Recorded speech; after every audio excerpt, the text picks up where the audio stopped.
preparing.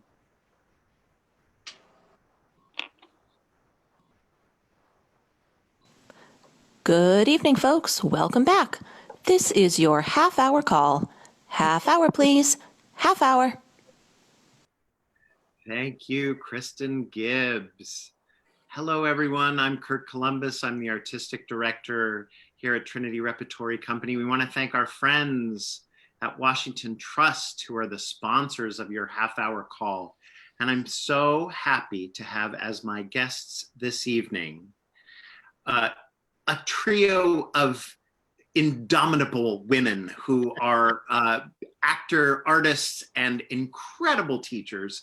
I will begin alphabetically with Angela Brazil, AB. Hello. Hello, thank you for being here. Angela Brazil has been a company member since 2000. She's done over 60 roles and is the director of Brown Trinity. Thank you, Angela, for being here. I'm really happy to be here with these amazing women that I admire so much. No, we're so lucky. We're so lucky. Next is the amazing and talented Rachel Christopher. Hi. Oh, thank you for being here. Rachel's a graduate of the Brown Trinity program in 2011. It's hard to believe that it was almost 10 years ago. Oh, I know. She's appeared on the Trinity Rep stage and we'll talk about that, but she's also currently on the faculty at Brown Trinity. She's an amazing actor, artist, and teacher. Thank you. So glad to be here. Thank you. Thank you. And last but certainly not least, Annie Scurria. Annie Scurria has been at Trinity Rep for 38 seasons. 38 seasons, over 100 roles.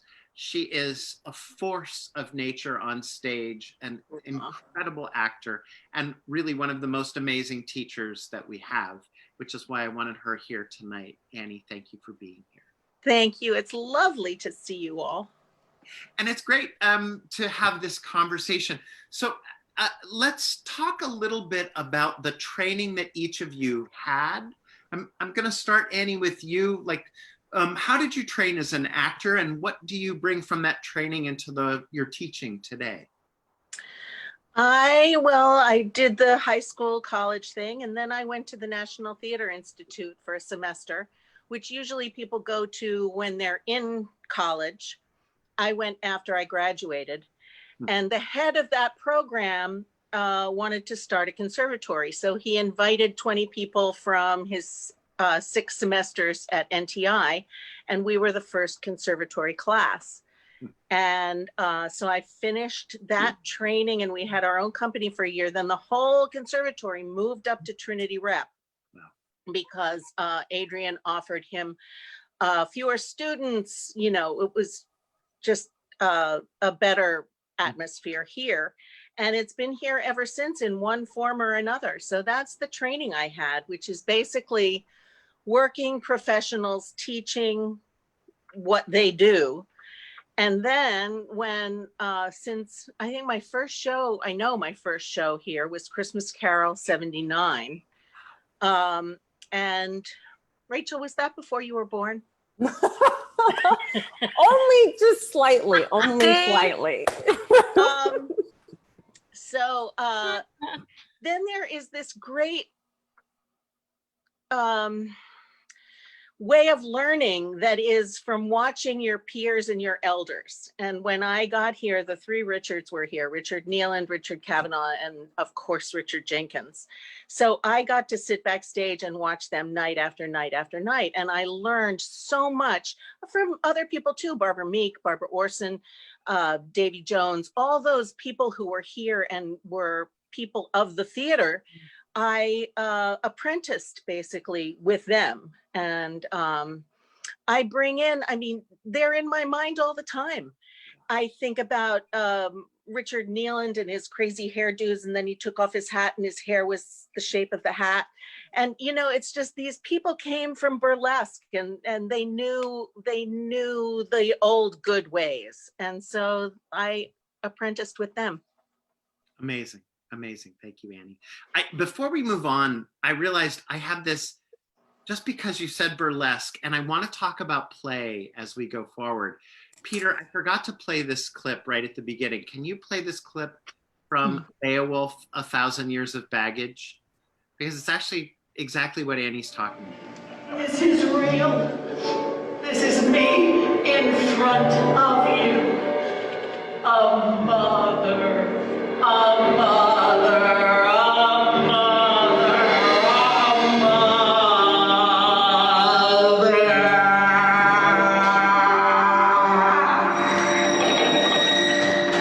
You wanna bring it? You wanna bring it on? You wanna bring it on, Mr. Big Beowulf?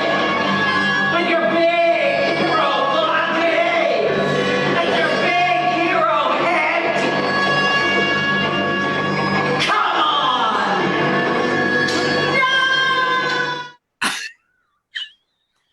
Isn't that fabulous? It's so good. It's so good. Oh, it's fun. It's the whole thing. You tie in German expressionism into and what I love too is the whole thing of when I put on the flippers Oh in my the God. beginning. So there was the stupid comedy woman on the panel who was trying to fit into this thing, and then it morphed into this kind of German expressionist hugeness, and that's really fun. It's so funny because I love that sequence because it starts out that you saying a mother, a mother, a mother. Nothing is more real than that. And then suddenly she turns into a monster.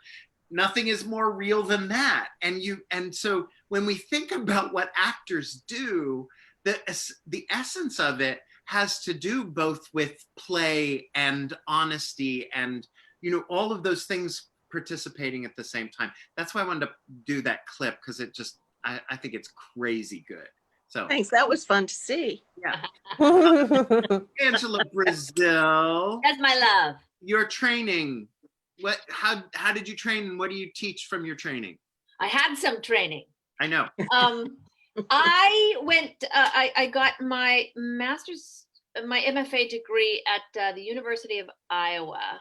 And that school is really known for its new work program, its new playwrights program. And so I had the real benefit of working on a lot of new work for each of the 3 years that I was there. And that taught me all kinds of stuff that you usually don't get in a graduate program. It taught me how to encounter language. It taught me how to encounter language that wasn't there yet. It taught me a lot about the actor's place that might be possible in a developmental process, and like agency and advocacy. And it also taught me when actors are really unhelpful in a developmental process and have too much agency and advocacy, like totally claiming that. And in terms of, so that I love that about that program. We had a really wonderful physical theater teacher that I adored, and then my acting training there was based in something called the Meisner technique, and that, for folks that don't know, is all about listen and respond, and being present and alive in the moment. What was great about that was that just what I said.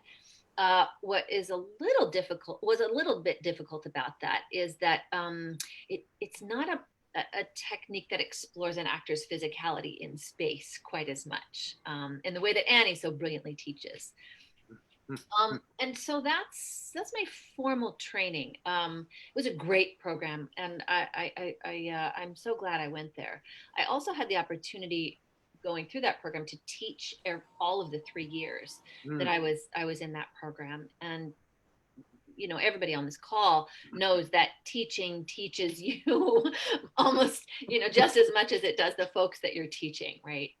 And I will echo Annie too, in that my really my most in-depth learning has been as a member of this company, and in particular,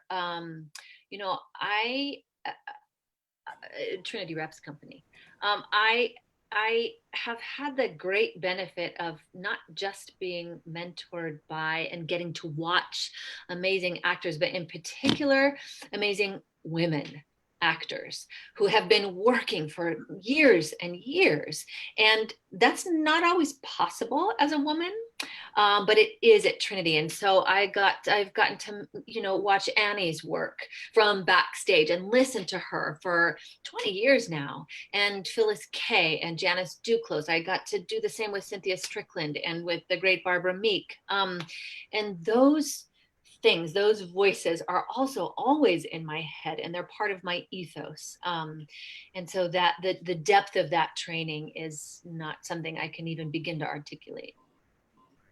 That the power of Trinity's women has come up in a couple of the programs that we've had, and it really is true. I think it's the uniqueness of our company, as that you have women that just are forces of nature, and it's a hallmark.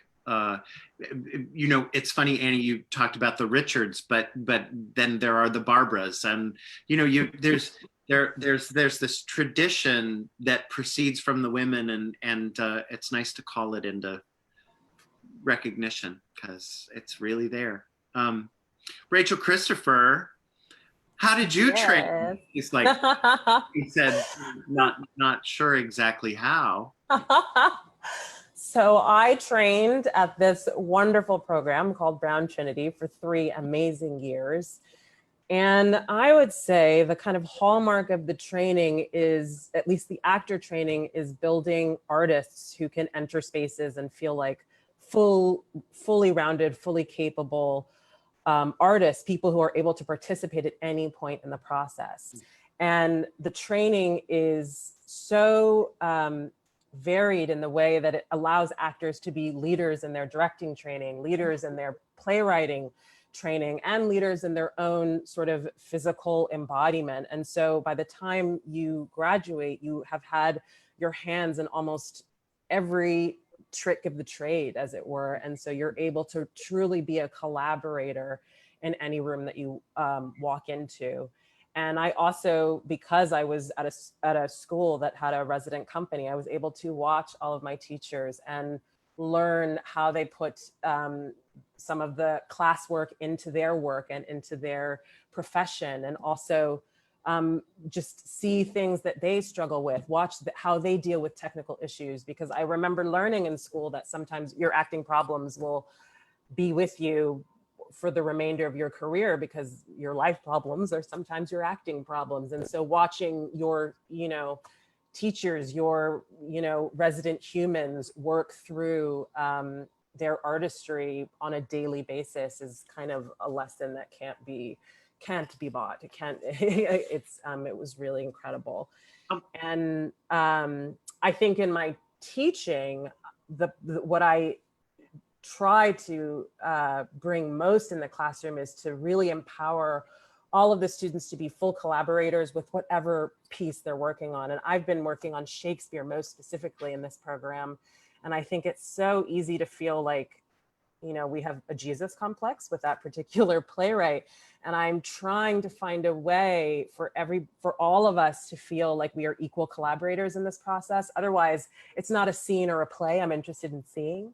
And so in the classroom, I try to bring forward all of the tools that I can to make these very specific, meaty texts feel as close and as malleable as they can, because I think we're going to talk about later, Brian Murtis always says that we are time artists. We are affected by the time that we're in. And so if we're bended and shaped by time, how do we work with this language to make it bend with us and dance with us? And so that's what I've been doing on the ground. I was going to say, in almost interrupted you in the middle to say, your students reflect back that your attack on classical text is unparalleled in its kind of intellectual ferocity and gorgeousness, and they say things like that, and it's really wonderful to hear you represent your way in, and then hear them be like, man, Rachel really grapples with the Shakespeare. And it's so, I mean, you have to get into the details and the nitty gritty. And then once, because I feel like the details are where creativity comes from. If you have all of the information, then you can start to build worlds that maybe the information didn't even suggest. But if you just need the details. And I've found that in the classroom, once students really know why they're saying what they're saying, and perhaps can engage with the playwright in their own imaginative process, then the world kind of explodes. And it doesn't always have to be this sort of imagined masterpiece theater of these plays. And they can really be like living text, which is, I think, why we're still doing them, I hope. Yeah. Well, this is a brilliant segue, as if I had almost planned it. Hey, Peter, I want to play a scene from Julius Caesar with Annie Scurria as Julius Caesar. This is the assassination scene. We're going to play the whole thing because it's just a thing of beauty. So here we go, Julius Caesar, directed by Tyler Dabrowski. Are we all ready? What is now amiss that Caesar and her Senate must redress? Most high, most mighty, and most puissant Caesar, Metellus Cimber goes before thy seat and humble heart. I must prevent thee, Cimber. These couchings and these lowly courtesies might fire the blood of ordinary men and turn pre-ordinance and first decree into the laws of children. Be not fond to think that Caesar bears such rebel blood that will be thawed from the true quality with that which melteth fools. I mean sweet words, low crooked curtsies, and base spaniel fawning. Thy brother by decree is banished. If thou dost bend and pray and fawn for him, I spurn thee like a cur out of my way. No, Caesar doth not wrong, nor without cause will she be satisfied. Is there no voice more worthy than my own to sound more sweetly in great Caesar's ear? For the repealing of my banished brother, I kiss thy hand, but not in flattery, Caesar, desiring that Publius Cimber may have immediate freedom of repeal. What, Brutus? Pardon, Caesar! Caesar, pardon, as most to thy foot the Cassius falls to beg enfranchisement for Publius Cimber. I could be well moved if I were as you. If I could pray to move, prayers would move me. But I am constant as the northern star. The skies are painted with unnumbered sparks. They are all fire and everyone doth shine. But there's but one and all does hold its place. So in the world is furnished well with men. And men are flesh and blood and apprehensive. Yet in the number I do know but one, that unassailable holds on her rank unshaked of motion. And that I am she, let me a little show it even in this, that I was constant Cimber should be banished, and constant do remain to keep him so. Oh, Caesar! Hence, wilt thou lift up Olympus? Great Caesar! Doth not Brutus foolish kneel? Speak hence from me!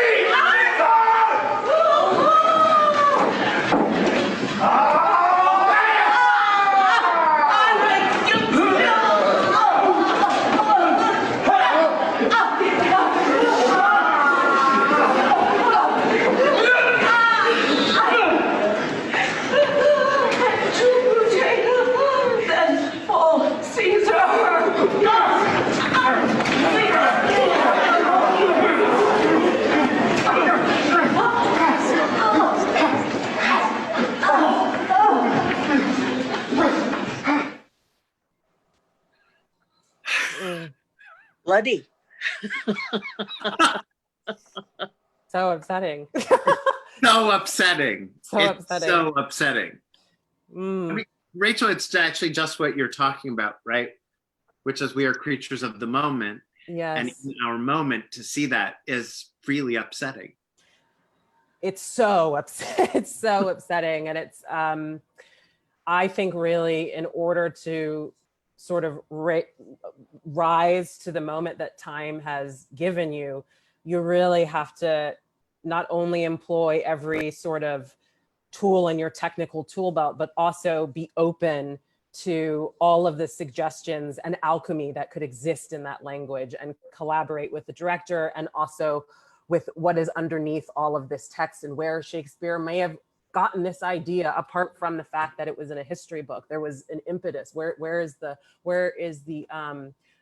match lighting off? And I think that's beautifully portrayed in how that scene just took place. I keep looking at it. I've watched it now like 6 times in the last 48 hours. The thing that I find so admirable, Annie, is that just the oratory force of that first set. We all know what's going to happen. I mean, it's Julius Caesar. We all know what's going. And I found myself in watching that getting chills and thinking, well, it won't happen. This isn't going to happen here, because she has such scale and force and authority in that first section, right? Which is part of what makes it a surprise. Is that, am I reading that right? Absolutely. I mean, Caesar is taken down at the height of power. And yeah. But you do that very effortlessly as someone observing it. You're not playing power. You're simply employing the language. I mean, this is where I wonder how we talk to young people about there's no effort in it. It's effortless. Well, what I try to teach is use of the imagination, conquering your fear, seeing it in your mind, knowing what it can be, and then not being afraid to look like an asshole. Yeah. And really not being afraid to look stupid. And it's only Mario Andretti said, if you know how fast you're not going fast enough. You have to keep pushing the boundary. And so only the stabbing part is only as awful as the stable part can be. So they work against each other in that way. Yeah, I mean, sorry, go ahead, Anne. I'm gonna say, but there's this lovely thing that Annie's doing that is actually quite hard to do. And Angela, excuse me, Angela also understudied and went on for me in 2 shows, Angela? Yeah. That's right. Right. Which is another thing that training helps you do, right? To understudy, have 1 rehearsal, and step into a full role. Yeah. But I was struck in watching, it's part of the effortlessness, but what Annie is doing that you don't notice at all, that is actually one of the hardest things to do, is she's just in the present moment. Yeah. She's not a moment ahead. She's not at all telegraphing the story of what's about to happen. And that's really hard when you're repeating a performance, whatever it is, 50 times, for your muscle memory not to take over and be ahead because you're about to take the step down with your left foot onto the it's really hard.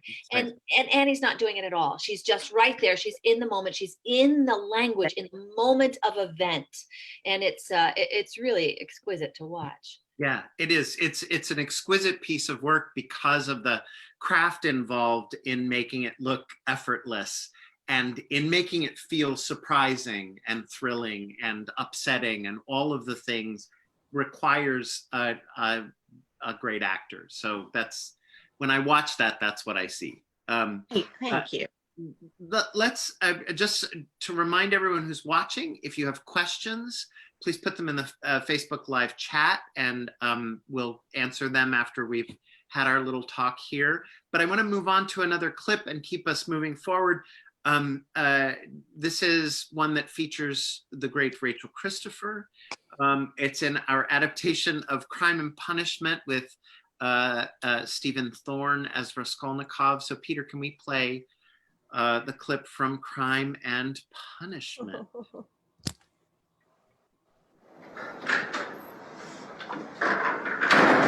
Do you believe in the story of Lazarus? What? Do you believe in the story of Lazarus? Do you believe a man can be resurrected? Yes, I guess I do. And do you believe in God? Does it matter? It might.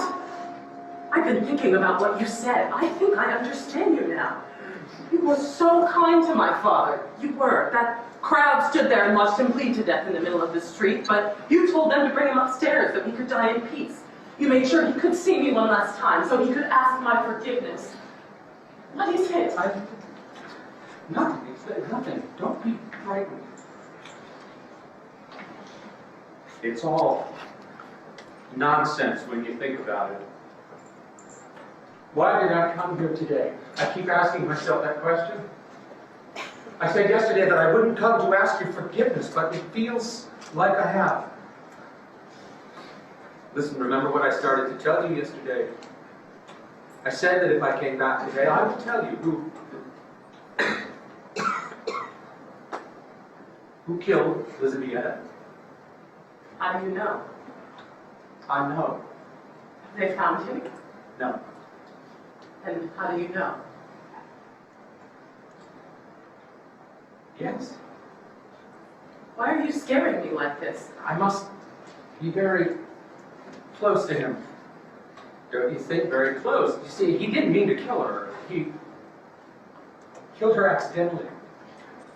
He meant to kill the old woman when she was alone. And then Elizabeth came in and killed her too. You can't guess? No. Take a good look at me. Can you guess? No. No. No.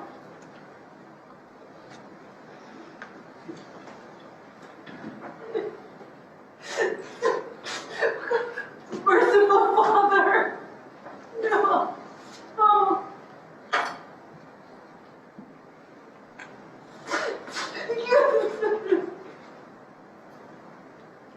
Stop, Sonia. God. Enough. This is torture.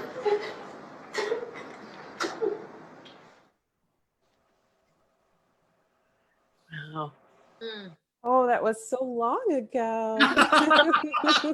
Yeah, so it was. Wow. You know what's so interesting about watching that was so terrific. What we were talking about with Julius Caesar, your reaction, Rachel, was only earned and felt by me in relationship to the taking in that happens during the whole first part of that scene. And I could feel that and see that even in that teeny little, teeny little person in a you know, a shaky video. Yeah. Mhm. And that was really terrific, so that it's a balance, that they're, your openness, you're taking in, you're listening, your whole body is listening, and then your whole body gets to react. That was beautiful. Mhm. Yeah, actors don't just act with their faces, right? I mean, it's sometimes something that people forget, that somehow acting takes place here, but it is literally. And Sonia's whole body responds to that whole thing. What were you going to say? It's so true. It's so much easier to act when your body's actually doing something. And so, because if something's actually happening, and it's one of my favorite parts of working with Brian Murdas, is that the pretending comes from a real thing that is happening. And so the real thing that is happening is that Sonia, really Rachel, has to stand there and watch her acting partner have a chaotic breakdown in public, because the audience is there, and then respond to that. And I can't respond before that, because I don't know what's happening. So I just have to wait, which is emotionally tense. And then you get a release, which is and all of that's outside of acting. It's what's actually happening in the room. And I think a lot of times it's important to make these little markers for yourself where something real can happen, so that then you do have the permission to put a microphone on the small thing that is actually happening. Yeah, it's I mean, this was directed by mad genius Brian Murdas, and all three of you have worked with him. And again, I think when we enter our training or our early careers as actors and artists, we think that working with someone who works in non-naturalism is somehow different or distinct from working in play, you know. But there, what you're proving, I think, is that the emotional response, no matter what the frame, is just as full, as genuine, and that's the only reason we watch it, right? Yeah, I oftentimes find that working outside of realism is just for my personally is oftentimes much more emotionally full because there is such a larger variety in terms of the expression that you can use, and there are a larger variety of inputs. So if you looked at the stage, there were so many things to look at and take in and be affected by. And in that entire production, there were sort of totem poles of meaning that at any moment could just erupt and cause something surprising to happen. And oftentimes, you know, in realism, there's a linearness to that emotional expression. And I find a lot of freedom in another way of looking at it that's not so linear. Do we ever work in realism though? Naturalism? I mean, Yeah. Trinity's, I'm asking this, I guess, of Angela and Annie, but also Rachel, because, you know, Angela and Rachel, you did Heidi Chronicles, but even our production wasn't really naturalistic. I don't know. I'm kind of grappling with this. Do we ever really work in naturalism? We don't work in naturalism so much. Right. But you know, sometimes we do when the play requires it. You know, it depends on the play, and it depends on the story that the director wants to tell with that play. You know, with Heidi Chronicles, it's such an interesting example because I don't know, Rachel, help me out. What I feel is that we did, boom, in each scene, do the realism in each scene, but then Viv Benish, the director, busted it out of that as we transitioned from scene to scene and sort of opened up the lens in that way, in moments, because she didn't want to stay in that place either. That for her, if I remember the way she was talking about it, was really time bubble of that play. It was such a play about of its time, Right. and she was trying to find ways to break out of that, and so created transitions that were changing clothes, changing shoes, and just, you know, in interactions with all of, you know, the actors, not the characters in the story. Yeah, that's right. It felt very, the transitions felt very outward facing, as if it was daring the audience to remember this passage of time or remember where you were when. And then we got into the sort of more intimate, naturalistic, but really just realistic conversations and I guess frame of acting. But there is a sense that it was a bit of the performances were always a little outward facing, only so much as to be inclusive. And I think all theater kind of tries to do that in some way or another. I think that's really what I'm maybe getting at, is that part of what we're training actors to do is to tell stories in front of a live audience, right? And that is, I mean, there's film acting and training to do that kind of work. That's both the same and distinct, but telling a story in front of a live audience, you are never not aware of their presence, right? They always shape what you're doing, no matter what the story. Peter, let's play that last clip just because I want to. This is from Brandon Jacobs Jenkins' Appropriate. Yeah, and there's Angela right in the middle with a very glamorous look on her face. So great. Yeah.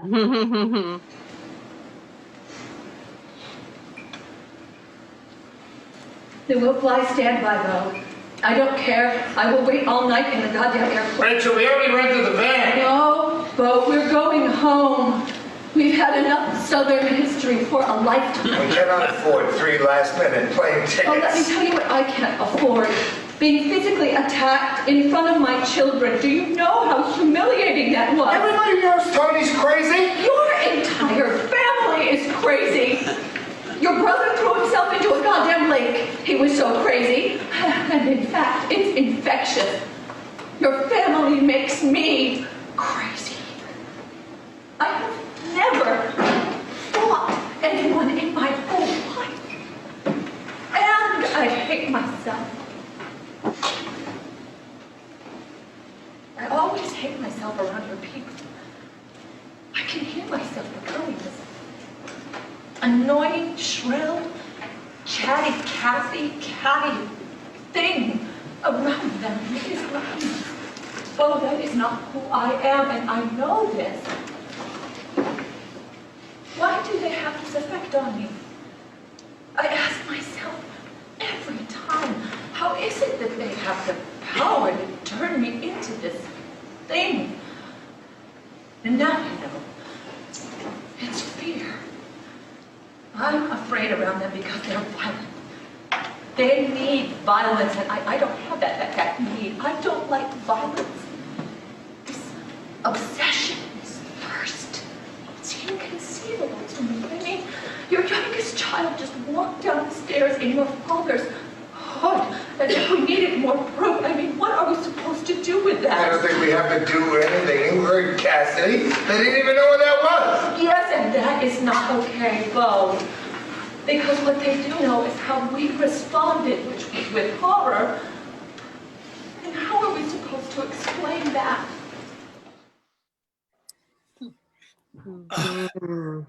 Love that Well, play. he's a writer, man.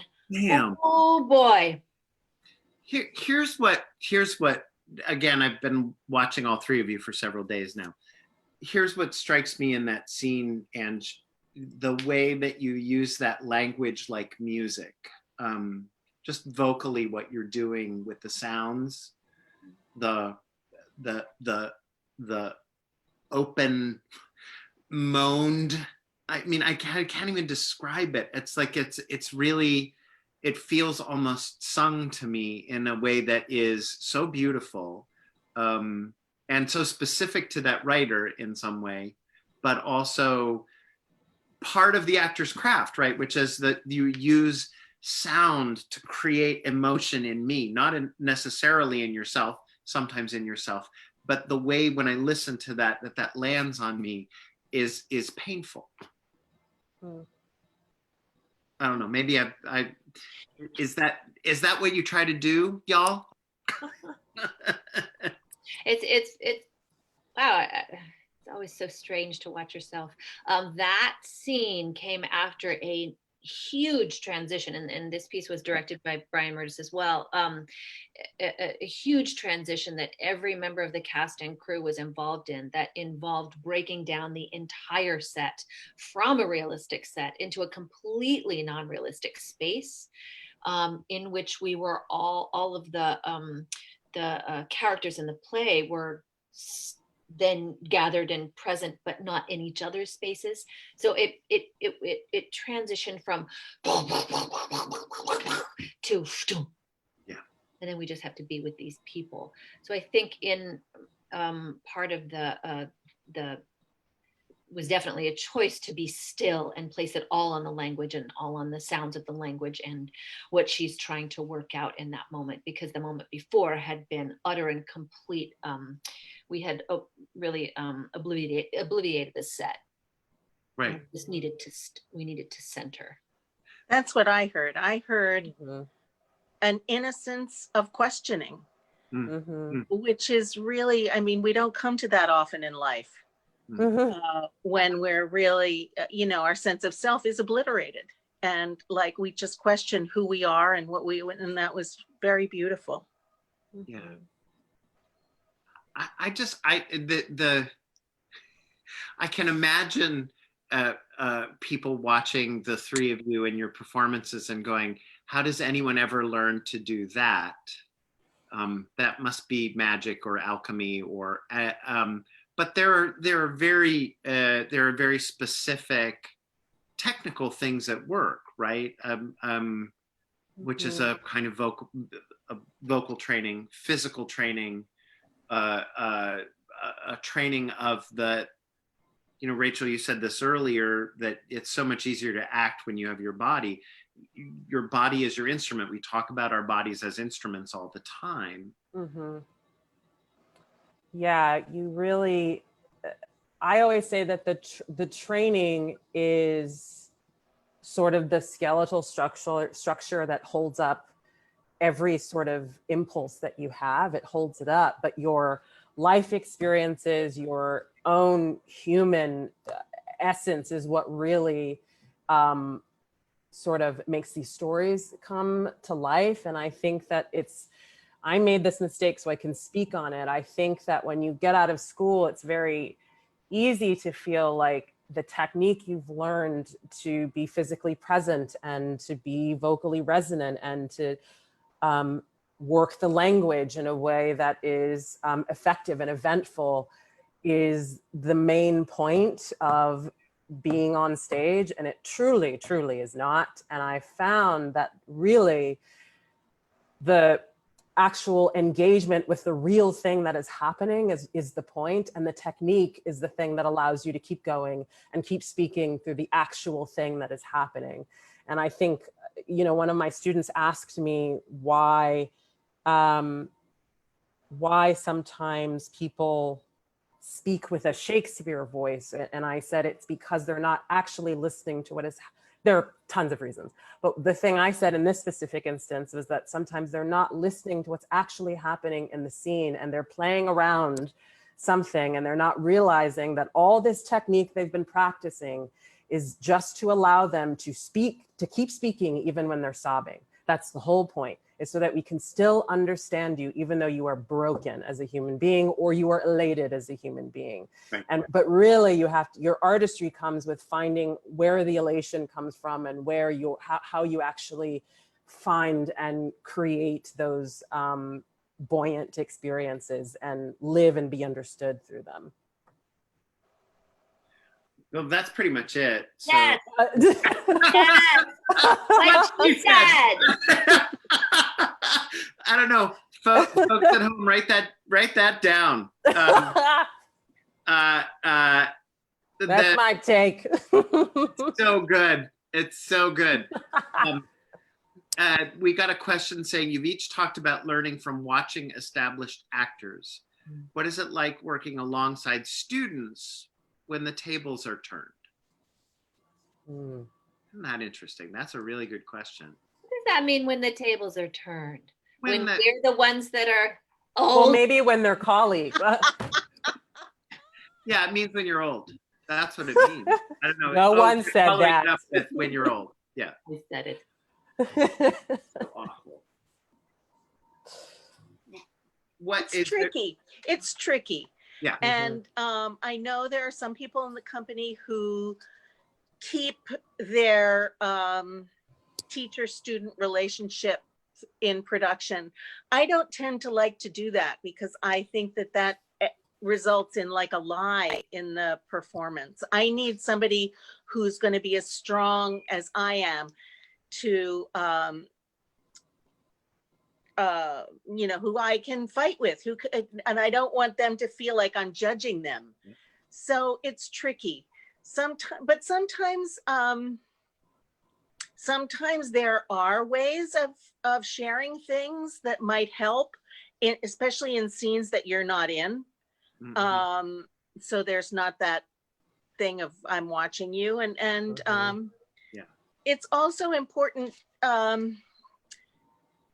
to learn how to be in a room with questioning and everybody being equal and not have the student feel like they can't speak, and it's important to give them the impetus and the power that they can have in the room. You've all talked about that, and I think that's actually, Annie, that's one of the things that I've watched you in countless processes now with students do exactly that. Just say, okay, you're my colleague, so now we're working as colleagues, and that conference of agency is very tangible in the way that what the student can bring to the work, right? And Rachel, you talked about that right at the beginning, and Andrew talked about it too. You know, basically, you can't act with someone who's worried about how they're acting, right? Although I remember Richard Nealand coming up and saying, you know, if you take a pause here, you'll get a laugh or whatever. Or, you know, I mean, Tricks but that was, it depends on the time and the place and the who. That's right. Mhm. That's right.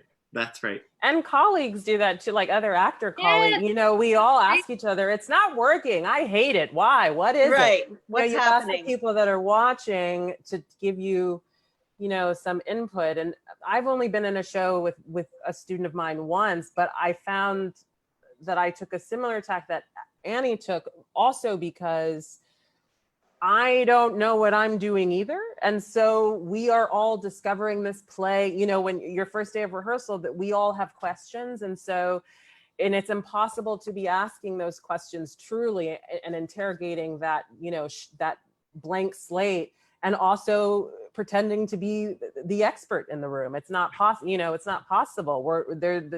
Even the directors will say that they have things that they don't know. And so we're all teaching each other at that point when you're in a play, at the early part of the process. And I find that allows me to be as free as possible also. Yeah. What, if you were thinking about starting over again, right? Look at Annie's face. I know I would be a veterinarian, but if you were thinking about starting over again, and there was something that you could tell your starting over again self, is there something that you would say to that person? Yeah. Stop being so serious. Yes.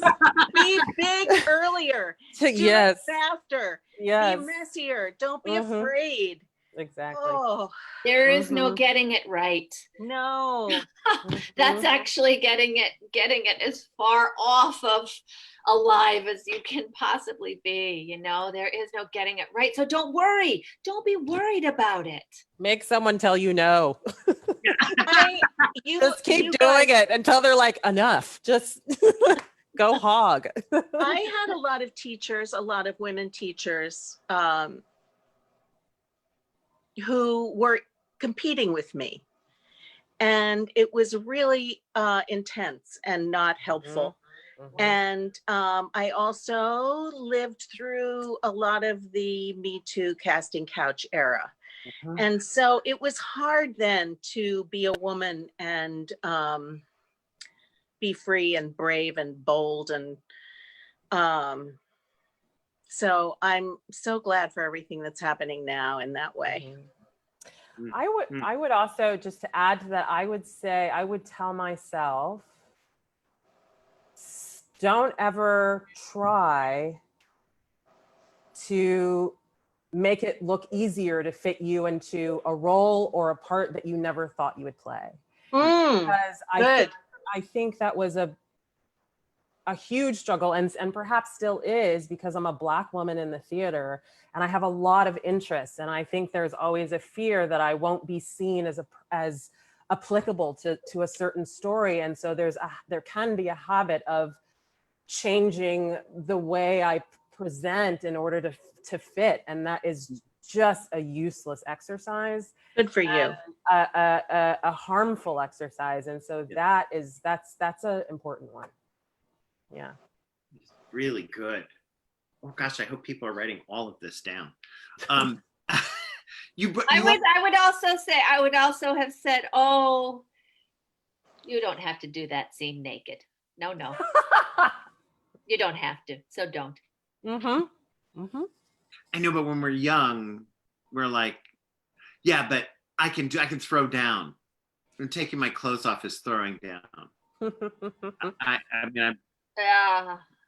It was wrong. My early days as an actor, I was always like, yeah, sure, I'll take all my clothes off, because I thought it was throwing down. Just stinking, really, it was bad. Anyway, you've all also talked a little bit about this and talking about messy, and I want to spend just a few minutes on play, if I can. and the importance of play. I picked sort of 3 big, heavy, dramatic scenes. But we started with Grendel's mother. We're gonna also have a little playful thing here at the end. And even in the dramatic work, play and playfulness is part of what makes it live, right? Talk to me a little bit about play. Play, I think play is always generative. And I find that some of the best things in performance come from impromptu things that you found in the room, or things that spontaneously made everybody laugh and nobody knows why, or things that weren't even supposed to be in the play, or were just exercises in trying to get the company of actors to listen better and to be more present. And play sort of gets at that immediately, whether it's, traditional theater games, or just playing with the text in a way that you would never really try to present it, or just some added element that allows something new in the room that perhaps is off of, our intellectual thinking about it. And oftentimes those things are supremely useful and elevate the story that you're trying to tell. Also, play really comes in there's play in the rehearsal room, and then there's play. The audience brings a huge element of play, because when people respond, when people you look at them and you see a twinkle, or they see a twinkle in it, and it hooks you, it hooks them, and it hooks you. And we've all done Christmas Carol a zillion million times, and it's so much fun to have. There's a lot that can happen between actors on stage that the audience can feel but can't really pick up on. So you can you can pinch the other guy with your voice, or with your eyes, or with your, you can have a lot of fun. It's not microneurosurgery. No, right. And so you're quiet in this, but you're one of the most playful jerks on stage. You really are. I love comedy. I love it so much. I love the physicality of it. I love the way the way that language works in comedy, and the way that rhythm works. And I love the interplay between human beings, and the way that energy works and is mutable and shifts and changes so quickly. And I think it's so difficult.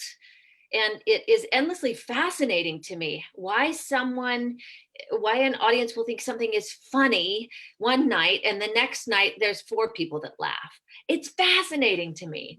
Yeah. And I think that one of the greatest, I don't know, I always tell this story. We were doing noises off when the Twin Towers fell on 9/11, and we staggered into the theater that night, not knowing if we were going to have a show. And Noises Off is this huge, crazy physical comedy farce, and we didn't know if we were going to do a show, but this homing thing went off in our chests, and we came down to half hour, like you do, and just went on after someone addressed the audience, and did the show for something like 25 people in the audience. And we thought, how can we keep doing this? But in fact, people needed to gather, and people needed to release somehow. And over the next couple of days, more people and more people came, back to the theater. And then just the chance to be together, and the chance to release together in some form of shared human expression. And that, for that play, it was laughter, was so desperately necessary. I am so grateful for that gift. That's what I understand about comedy. Like, when do we do that ever? When do we do that? In church, you don't get to do that. In church, you're coming together for a different purpose, but there's not that release of laughter. I guess it's release of song. Depends on the church, but yeah. Depends on the church. Depends on the church. Or there's great release in voices and in song, right? But just a huge barrel of, giant shared laughter is, for me, it's really healing and gorgeous. I had a Russian mentor who always said, theater is perfect combination of church and circus. Too much circus, you are bored. Too much church, you are asleep. And they were right? It has to be the perfect balance of church and circus. So I want to thank you, all three of you, astonishing, beautiful, incredibly talented women. Thank you for sharing your thoughts on how to prepare an actor. Thanks. Thank From you. the sublime to the ridiculous. We're gonna play us off, Peter, with a clip from A Midsummer Night's Dream. These are the Rude Mechanicals. Oh, I don't think I need to say anything else. I think it says it all.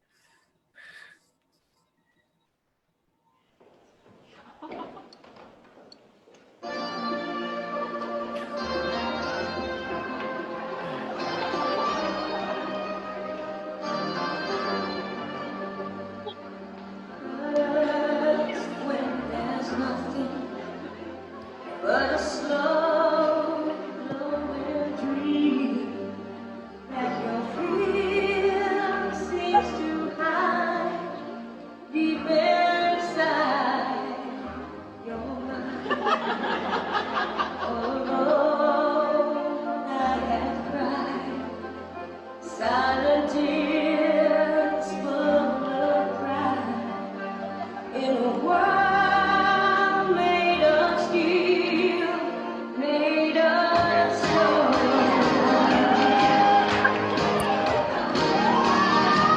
Where I can't lose, 'cause my eyes feel the rhythm wrap around the cover of my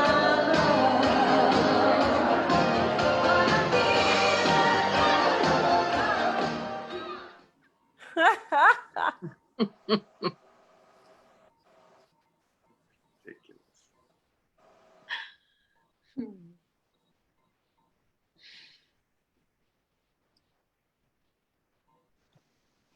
Thank you, everyone. Great show tonight. As a reminder, we are off next week. There is no show next week. So we will see you back here 2 Thursdays from now for another 7:30 p.m. half hour. Thanks. Have a great night.